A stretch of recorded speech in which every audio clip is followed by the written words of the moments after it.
நாகேஷ் பண்ணியிருந்தார் தெரியுதா? அந்த பையன் தான் அவர் ரொம்ப யூனிக்கா அதை பண்ணியிருந்தாரு. அதை பண்ணி கேட்ட முடியுமா? என்ன கேக்குறாங்க.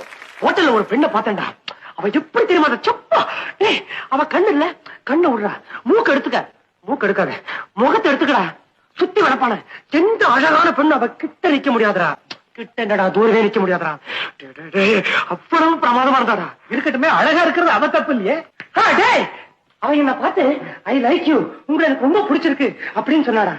அப்புறம் ஏடா, இதுல இருந்து அவருக்கு என் மேல நல்ல பெரிய இருக்குன்னு தெரியுதுல்ல? நிச்சயமா, நிச்சயமானடா, நிச்சயமா. ராகவன் அவ என்ன பார்த்து உங்களுக்கு கல்யாணம் ஆயிடுச்சா அப்படின்னு கேட்டாரா. கேட்டுட்டு சும்மாதான் கேட்டேன் அப்படின்ட்டாடா. திருச்சி மழுப்பிட்டாளாக்கா. முக்கியமான விஷயம், ஒரு ஃப்ரெண்டோட ஹோட்டலுக்கு வந்துவா, ஹேண்ட்பேக் இல்ல கைப்பை, அதை மறந்து வச்சுட்டு அதுக்காக இன்னொரு தடவை வந்துட்டு போயிருக்காடா. தனியா தானே வந்தா? ஆமா, ரெட்டை தனியா வெளியே விட்டுட்டா.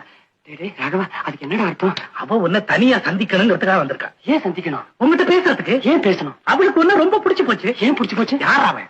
அவ உன்னை காதலிக்கிறான். இன்னொரு தடவை சொல்லு. அவ உன்னை காதலிக்கிறாடா. எழுதி கொடுறா. எனக்கு அப்படித்தாண்டா தோணுது. நிச்சயமா, நிச்சயமா, சந்தேகமே இல்லை. என்ன டைமிங்டா, செம்ம டைமிங்டா தம்பி. எடுத்து அதுல ஒரு இடத்துல டைமிங் மிஸ் பண்ணாம பண்றது ரொம்ப ரொம்ப பாராட்டணும். உங்க பேரு தம்பி? அயாஸ் கான். அயாஸ் கான். ஓகே, எந்த ஊர் நீங்க? திருச்சி.